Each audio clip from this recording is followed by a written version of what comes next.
Hey y'all, I hope y'all are having an amazingly great day in Imago Day. Don your crown, put your 3 crowns on your crown emoji head in the comments and greet me in Imago Day in the image and likeness of God, my dear, because that's who you're created to be.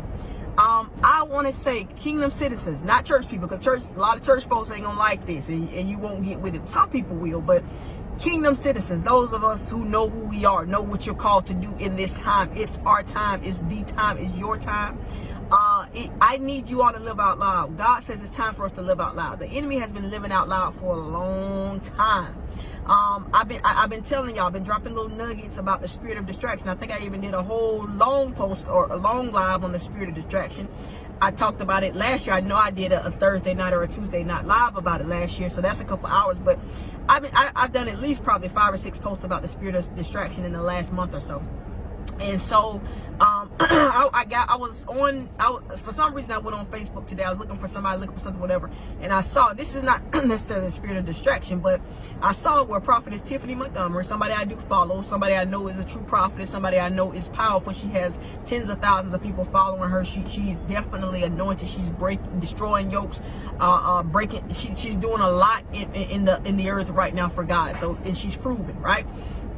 But of course, she's under attack now, she's under attack a lot of times. And let me tell you this: when you're a prophet, a prophetess, you're part of the fivefold. If you're a mouthpiece for God and you don't mind doing what He told you to do, you're not going to be always super popular. As my apostle said, you cannot be popular and powerful at the same time. You cannot. I'm not saying you're not going to have. She had a lot of followers, but then there's a lot of people, especially mainstream people, who give her flack. They're supposed to. That's what the word says, right? So she's under fire right now. Matter of fact, they put her on Black Enterprise magazine. I don't know if she's on the cover. But it's a story in there about, it says a clout-seeking public speaker tells that Christians, they need to rebuke Beyonce and Jay-Z, and that's absolutely right. I stopped listening to Jay-Z and Beyonce, or really Jay-Z, years and years ago. He was my favorite rapper because he's so deep. Like, he had music you could bump to, but it also made you think. But most people didn't. He was so deep, a lot of people didn't get him or know some of the stuff he was saying. Like, I was in love. Like, Jay-Z was the guy, right? I loved him. I was at a Washington Wizards game in Washington, D.C. Matter of fact, I don't know.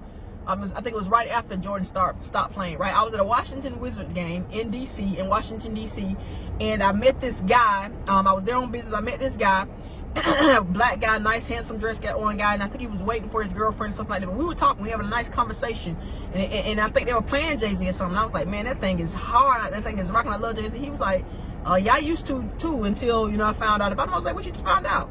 And like I said, I was probably like midway in the school system then, so this is probably like 2000, maybe 2008, 2009. He was like, yeah, he worshiped the devil. You didn't know that? And I had not heard anything about that. Now, of course, now the last 5, 6, 7 years, is people talk about him and Beyonce, and they break it down on YouTube, and they'll show you the different things in the videos. Rihanna as well. For some reason, I was not led to even look at the Super Bowl this year. All my family left. Some of them went to the Super Bowl party. Others went to, whatever. But Sunday is usually my rest day. I chill. I'm on assignment now, on an arrest assignment that God has me on, and I was enjoying that. And I did not feel any kind of, usually I want to see, how exciting the game is, whether watch a couple plays or even watch the game. I did not feel any unction to. And later on, I saw why somebody posted something about the halftime show. All they posted was the part about Rihanna, and right off I knew that was devilish and demonic. Okay, if y'all ever heard of the song "Run This Town Tonight," Jay-Z, Rihanna, if you listen to the wording. But listen, then when this guy told me about Jay-Z, I'm like, let me go home and research. So I went to the hotel that night. I researched, and the enemy tried to attack me, like, what I'm saying, oh, you're fumbling in some stuff up, you're in a hornet's nest. So he tried to like act like something was gonna get me that night in the hotel. I bind that foolishness and I rested well, right? But I found out some of the songs I used to love, I wasn't listening to them close enough, like the hooks and stuff. I listen to the words really close because I'm a writer, I'm a speaker, I love words. Like I said, I love words, I love learning, and so that's one of the reasons I really like Jay-Z, because he was deep, but he also sounded good. He had style, he had swag. There are some rappers that are super deep, but they're corny and they look a mess and that kind of stuff. Now, of course, he looks a mess. Now, he looks like one of the I forgot the name of that goat thing that represents the devil. And I think he's doing it now. He looks like Death Warm Over now. And I told somebody this like a year or two ago. He looks like hell now. He looks like, to me, Jay-Z looks like, he looks like death all in his face now. But Christians, we Christians, kingdom citizens, let me say that, it's time for us to live out loud. There was a song on, and I used to like this song, but I didn't listen to the hook. It's called Lucifer, okay?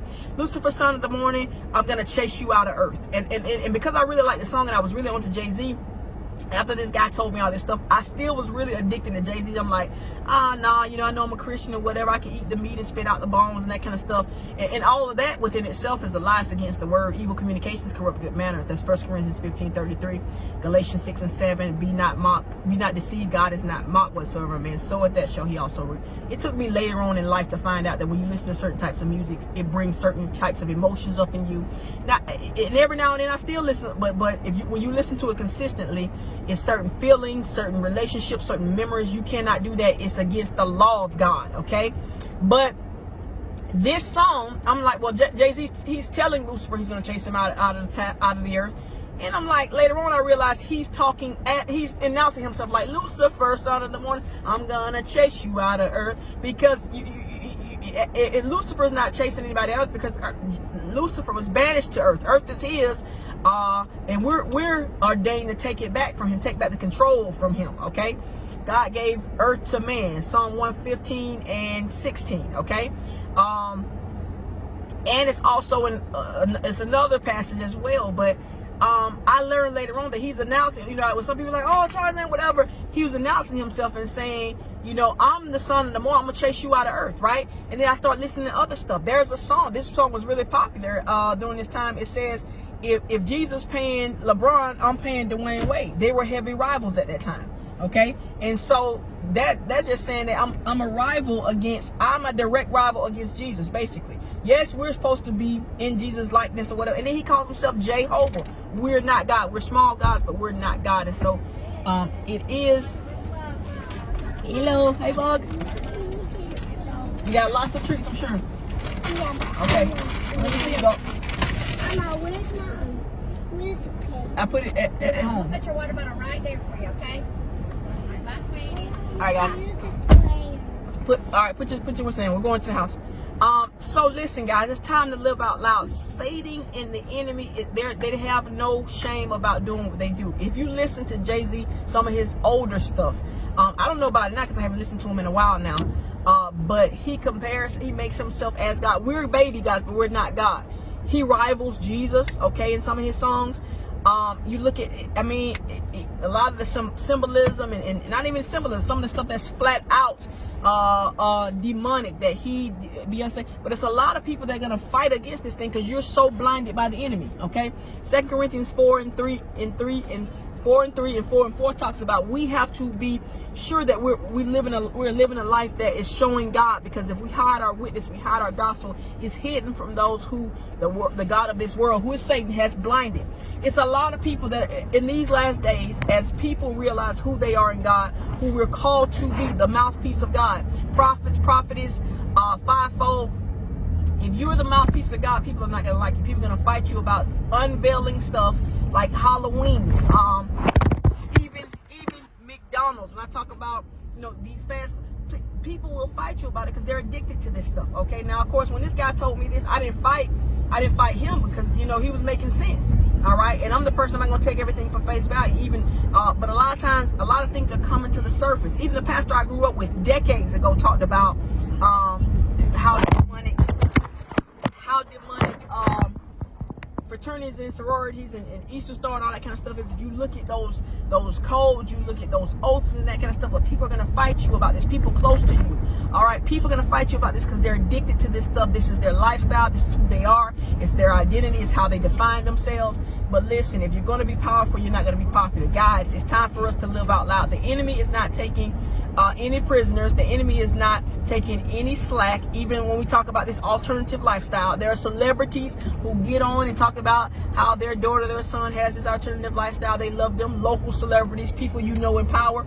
But the enemy is not taking He doesn't care, all right? Do you know how many people I know who I went to school with, students I taught, people I went to church with? Right now, they look like death warm over because they're in this alternative lifestyle. A lot of them, some of them, I know they have AIDS, okay? I know they have AIDS as a result of living this alternative lifestyle. No, God didn't give it to them, but when you open yourself up to Satan and go in his territory, he can give you what he wants to give you, all right? And so I'm telling you, I know at least 5 or 7 people that they look like death warm over. Used to be handsome, beautiful people, but now they look like death warm over. And a lot of them, as the older people say, have that package, and they have that package from the enemy. And so listen, we have to live out loud. It's our time. It's the time for Christians to look like God in the earth. We're baby guys. We're supposed to look like health, wealth, peace in all forms. Okay, that means peace is not just tranquility, because a lot of times you're not going to have tranquility because people are going to be after you when you say things that upset the status quo. You say things that have been accepted for centuries and centuries and decades. It's time for us to live out loud, guys. I love you all. I want you to continue to have a great day and a great life in Imago Day. We're called to take the earth back, to answer our Father's enemy. He's not coming to earth. This is beneath him. It says the earth is his footstool, but he has sent us to control the earth, okay? And to run Satan out of here, to pretty much make his government and his policy null and void, all right? I love y'all so much. I'll see you soon. Have a great day in Imago Day, guys.